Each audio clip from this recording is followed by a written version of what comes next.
story begins like all great stories, with a kingdom. Released for PC March 21st, 2018 by developer and publisher Fijan, Nanoui was an interesting experience. Thanks to the devs for the review copy. A magical artifact that was left behind by Nanoui, the most powerful wizard that had ever lived. I'm going to do this one a bit different, because like I said, this was interesting. Now, what drew me to Nanoui were its visuals. I saw this and thought, well, the graphics look pretty good, and this seems to be an action RPG along the lines of, let's say, Gauntlet, Trine, and Golden Axe. What could go wrong? That question was quickly answered shortly after I hit the play button on Steam. I've never heard of this game before or its developer, so based on the eye-catching visuals, I went to check it out.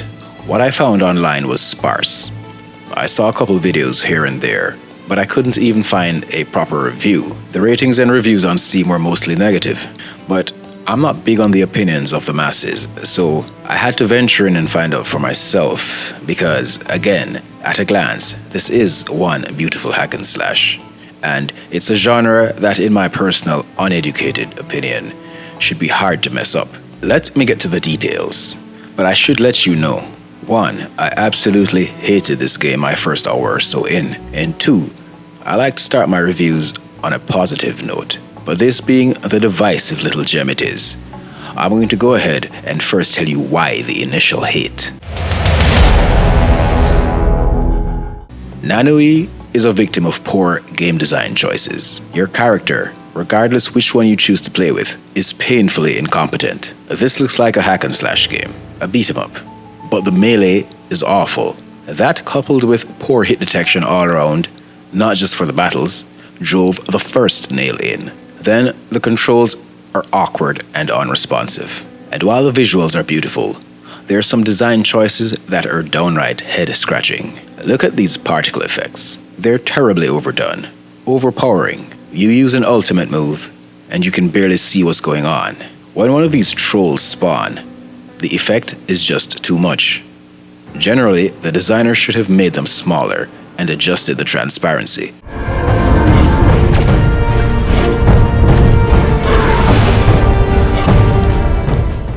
You're able to upgrade, action RPG style, but many of your upgrades feel useless. There were genuinely some upgrades and abilities that I did not know what to do with.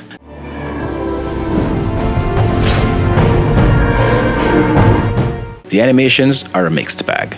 For some, you can see that effort was put into this. Then some seemed half-assed and janky.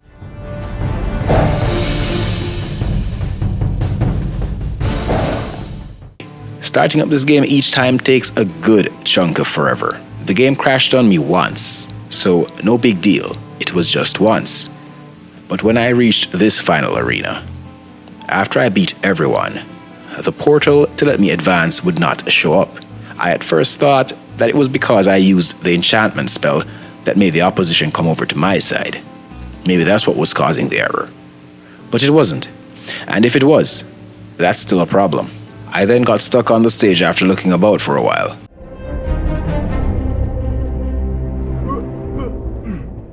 Then the load times are horrendous. Not in this day and age, Fijan. Not at all.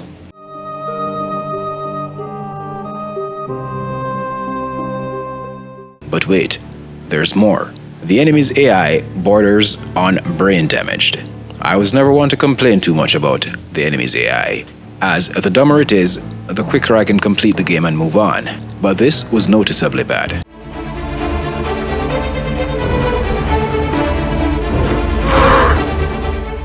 Then, still on game design, it seems to me like the devs could not decide on whether this was a 2D or 3D game. I know it's supposed to be 2.5D, but it feels more like 2.8.5D. I really can't recall playing a game like this before. It's like you can walk around within the 2.5D space as you do in many beat-em-ups. But based on how far in the environment you're able to walk, it seems like this should have been just 3D. Some may be thinking, well, maybe this is 3D. No, it's not. Your character cannot do simple things like firing projectiles in all directions. You basically can only shoot in a straight line. When you begin to move through this 2.5D space, like here, when he's running up the stairs, if you notice his motions, he's not turning and walking, he's running sideways.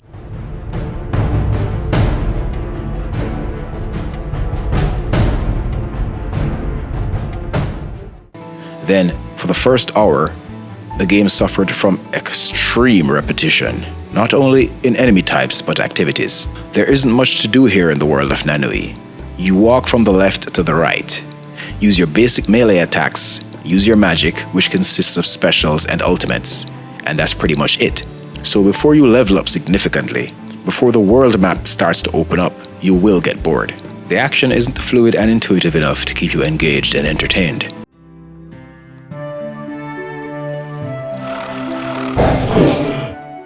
Then, the enemy designs. Now, they look good, but they just seem really random. Giant bugs, dinosaurs, mummies, then archers, then this creepy shit right here. What, hands with legs?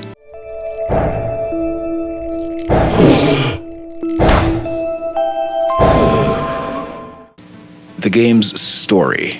There isn't much. At the beginning, a well-voiced narration gives you a quick synopsis. There was a peaceful land where joy was abundant because of an enchanted book left in a castle by a very powerful wizard named Nanoui. The book was stolen, and 4 warriors step up to the plate to get it back. But after you're presented with this lovely story, the only time you're reminded of it is on completion. There isn't one trace of the story in game. No cutscenes, no voice acting. You're just off to kick ass and recover 22 scattered pages of the ancient book. Vowed to retrieve the pages, return the book to the heart of the kingdom, and restore the peace once more. Nanoui feels like a game that's 80% complete. I don't know if the devs ran out of financing, ran out of time, or just ran out of patience. But this game feels like a missed opportunity, wasted potential. You see, if you take the time to, you'll see that care and passion was put into this project. Coupled with details. You're walking, and if you touch certain objects within the environment, they respond. It feels floaty, but still. Then, you can crack open a barrel, and said barrel just vanishes. It doesn't fall apart, it just vanishes.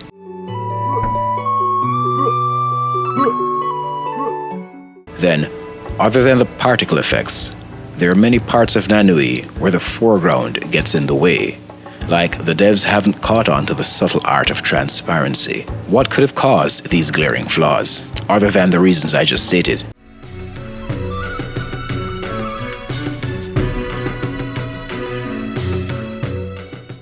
Okay then, if you're still with me, let's get on to the reason I sat and played this bad boy till the very end. Like I said, the visuals are a sight to behold. Reminds me of Trine. The levels look stunning, and the characters, odd choices or not, for most part, look really well. I really love the way the bosses were designed. This one in particular was really disturbing, and would not have been if not for the gorgeous visuals.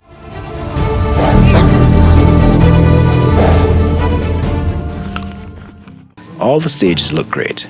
They're all visually pleasing, and the variety just keeps leveling up. Just when you think you've seen all the beauty Nanoui has to offer, along comes another banger stage. Although this game's controls are questionable, once you decide to stick to it, you'll not only do like I did and find a method to progress, you'll find that the drudge becomes easier once you start leveling up. Where upgrading is concerned, there isn't far to go, as this is a relatively short experience for an action RPG, but what's there gets the job done.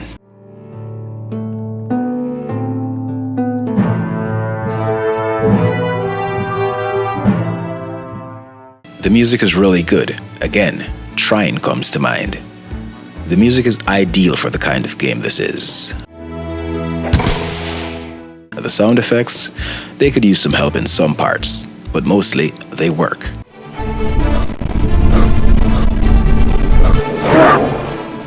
Nanoui has a co-op element that supports up to 4 players, but I have no one to go at it with locally, and as I suspected, there are no active public multiplayer lobbies. I got the option to invite a Steam friend to play, but come on, what are the chances of that happening?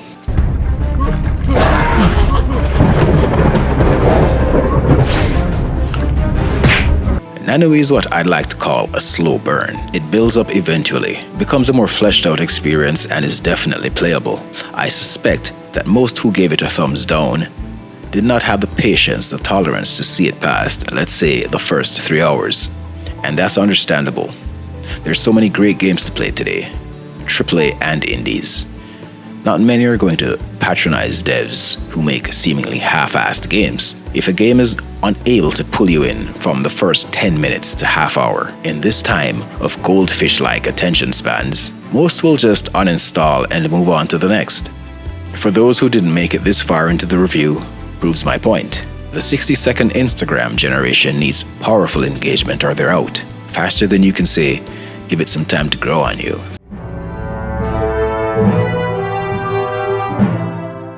So I cannot in good conscience recommend Nanoui. What I can say though is, I'm glad I gave it a chance. Maybe you should too. Indie developers go through a lot just to release one game. And when I look at this one, haven't ever created an actual game myself, I can confidently say some hard work was put into this. Unfortunately, it missed the mark. I don't even think if Fusion corrected all the flaws I outlined, that this game would have been great. But it could have gone down as a good game, maybe even dropped on a few overlooked and underrated lists. To the devs, please continue to produce your indie games. Just learn from your previous shortcomings and try to hit harder next time.